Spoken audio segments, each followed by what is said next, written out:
Hello everyone, welcome to this session. आज के इस सेशन में हम कंस्ट्रक्शन का जो बचा हुआ पार्ट था उसको देखेंगे और साथ ही साथ वर्किंग प्रिंसिपल ऑफ ट्रांसफार्मर के बारे में भी पढ़ेंगे। मेटेलिक टैंक ट्रांसफार्मर का वैसा टैंक है जिसमें कि तेल भरा हुआ होता है और साथ ही साथ यह ट्रांसफार्मर के बाइंडिंग और कोर को हाउस किए हुए रहता है। ट्रांसफार्मर का टैंक कंप्लीटली वाइल से फील्ड होता है। ट्रांसफार्मर वाइल का फंक्शन क्या होता है? तो ट्रांसफार्मर वाइल जो है वह ट्रांसफार्मर को एडिशनल इंसुलेशन देता है और साथ ही साथ बाइंडिंग इंसुलेशन को डस्ट और मॉइस्चर से प्रोटेक्ट करता है। यह और इसके अलावा ट्रांसफार्मर वाइल का काम कूलिंग प्रोवाइड करना है। ट्रांसफार्मर को कैसे जल्द से जल्द हम कूलिंग प्रोवाइड करें। Properties of transformer while. Transformer while के कुछ प्रॉपर्टीज के बारे में जानते हैं। तो ट्रांसफार्मर वाइल का प्रॉपर्टीज में सबसे पहला प्रॉपर्टी है कि ट्रांसफार्मर वाइल का डाइलेक्ट्रिक स्ट्रेंथ जो होना चाहिए वो हाई होना चाहिए। दूसरा पॉइंट है कि यह जो वाइल है वो मॉइस्चर फ्री होना चाहिए। तीसरा पॉइंट है कि इसका विस्कोसिटी लो होना चाहिए और साथ ही साथ गुड हीटिंग ट्रांसफर फैसिलिटी या गुड हीटिंग ट्रांसफर प्रॉपर्टी भी होना चाहिए। It should have high flash point. इसका ज्वलन ताप जो होना चाहिए वो हाई होना चाहिए। The flash point of transformer while is not less than 135।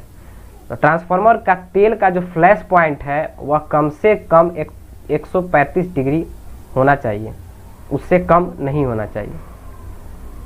हमारा नेक्स्ट जो टॉपिक है वह है बकज रिले। बकज रिले क्या होता है? तो यह एक गैस एक्चुएटेड रिले है जो कि ट्रांसफार्मर को प्रोटेक्ट करता है सभी प्रकार के इंटरनल फॉल्ट या सभी प्रकार के slow developing fault, inter-turn fault, ये सब फॉल्ट से ट्रांसफार्मर को प्रोटेक्शन देता है बकज रिले।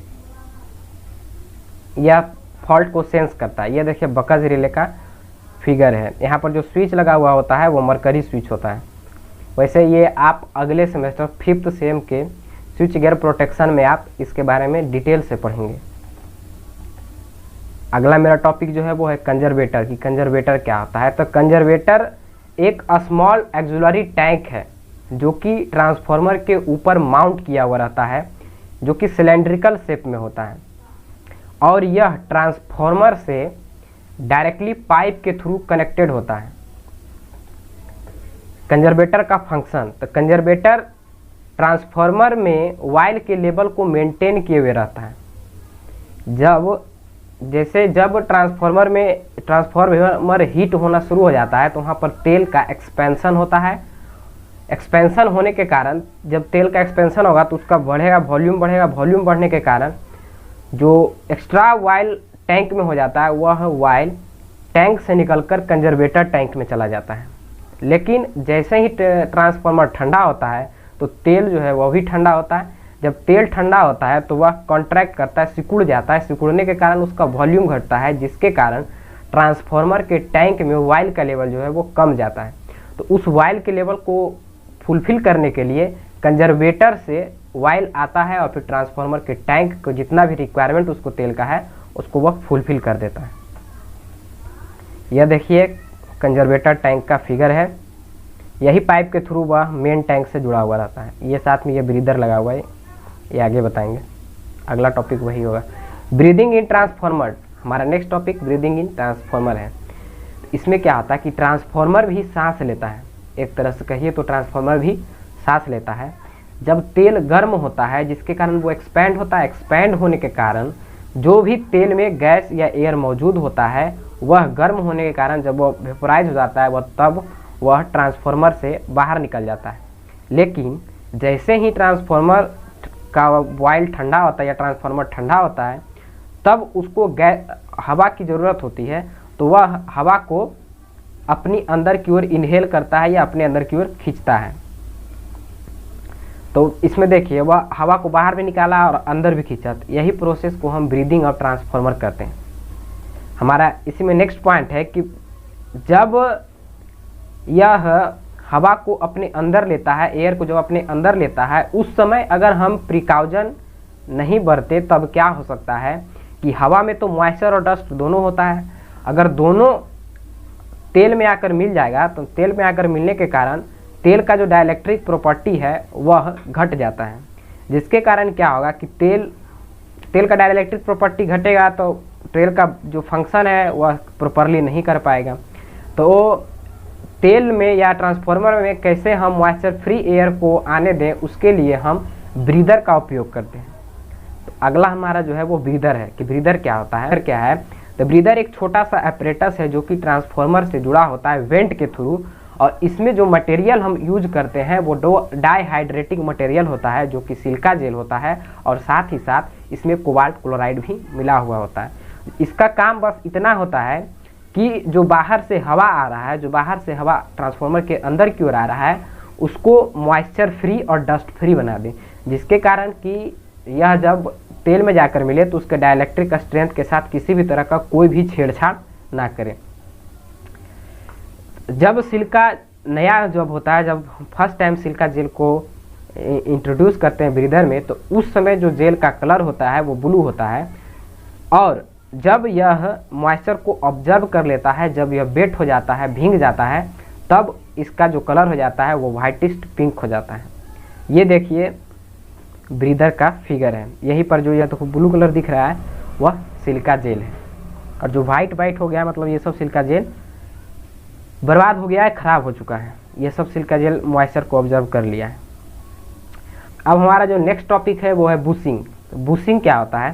बुशिंग जो है सिंपली इलेक्ट्रिक करंट को ट्रांसफार्मर में इंट्रोड्यूस करने के लिए एक रास्ता देता है, जिसके कि आसानी से और इजीली तरीके से हम ट्रांसफार्मर के अंदर ट्रांसफार्मर के बाइंडिंग में करंट को पास कर सके थ्रू अर्थ मेटल टैंक के द्वारा। बुशिंग जो होता है वो मेडअप होता है प्रेसिलॉन मटेरियल का बुशिंग बना हुआ होता है। ये देखिए यह बुशिंग का फिगर है। तो यह ट्रांसफार्मर के कंस्ट्रक्शन का सबसे लास्ट टॉपिक था। अब जो हमारा एक fresh topic working principle of transformer है उसको मैं शुरू करने जा रहा हूँ।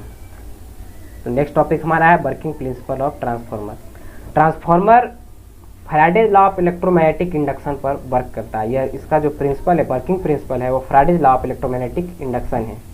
तो ट्रांसफार्मर यह ऑब्जेक्टिव में पूछता है कि ट्रांसफार्मर किस लॉ पर बेस्ड है। तो ट्रांसफार्मर जो है वो Faraday's law of electromagnetic induction पर बेस्ड है।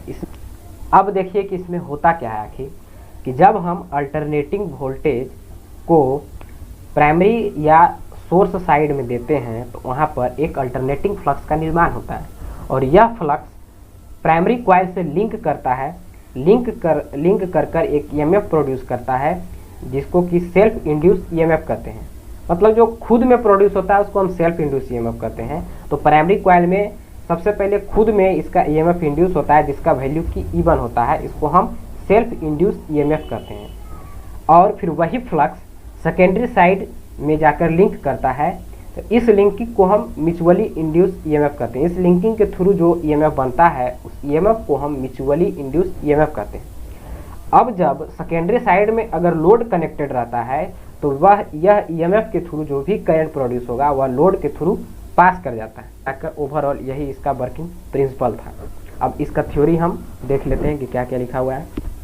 तो कह रहा है कि when a source of alternating voltage V1 is applied, जब अल्टरनेटिंग वोल्टेज V1 को अप्लाइड करते हैं प्राइमरी बाइंडिंग में, तब then an alternating current flow through primary binding, तब वहाँ पर एक अल्टरनेटिंग करंट फ्लो होता है प्राइमरी बाइंडिंग के थ्रू, जिसके कारण क्या होता है कि एक अल्टरनेटिंग फ्लक्स का निर्माण होता है, जिसका वैल्यू की फाई है। वह फ्लक्स का निर्माण कहाँ होता है? तो मैग्नेटिक कोर में होता है। This alternating flux link with primary binding, यह अल्टरनेटिंग फ्लक्स प्राइमरी बाइंडिंग से लिंक करता है और E1 EMF को यह इंड्यूस करता है, जो कि सेल्फ इंडक्शन प्रोसेस से होता है। साथ ही साथ यही flux now flux produce by primary binding also link with secondary binding. अब जो प्राइमरी बाइंडिंग में जो फ्लक्स प्रोड्यूस होता है वह फ्लक्स सेकेंडरी बाइंडिंग में जाकर लिंक होता है और एक ईएमएफ प्रोड्यूस करता है E2। यह जो ईएमएफ प्रोड्यूस होता है वह म्यूचुअल इंडक्शन के कारण होता है। उसके बाद कह रहा है कि if secondary binding is connected to load, अगर सेकेंडरी बाइंडिंग को लोड से हम कनेक्ट कर देते हैं तब एक अल्टरनेटिंग करंट फ्लो करता है and energy will be delivered to load. तब एक अल्टरनेटिंग करंट फ्लो होता है, जिसके कारण क्या होता है कि एनर्जी को लोड में हम डिलीवर कर देते हैं। We can say that transformer electric energy transfer from primary to secondary binding by mutual induction through common magnetic circuit. तो इस तरह से हम कह सकते हैं कि ट्रांसफार्मर में इलेक्ट्रिकल एनर्जी का ट्रांसफर प्राइमरी से सेकेंडरी वाइंडिंग में म्यूचुअल इंडक्शन के थ्रू होता है, और साथ ही साथ यह मैग्नेटिक सर्किट के थ्रू, कॉमन मैग्नेटिक सर्किट के थ्रू यह इंडक्शन होता है। ओवरऑल वर्किंग ऑफ ट्रांसफार्मर यही था, वर्किंग प्रिंसिपल ऑफ ट्रांसफार्मर यही था। तो यही मेरा आज का सेशन था। अगर सेशन आपको अच्छा लगता है तो लाइक करें, मेरे चैनल को सब्सक्राइब करें, और ज़्यादा से ज़्यादा लोगों को इस वीडियो को फॉरवर्ड करें, ताकि ज़्यादा से ज़्यादा लोग को मदद मिल सके, ज़्यादा से ज़्यादा लोग को ज्ञान मिल सके। धन्यवाद।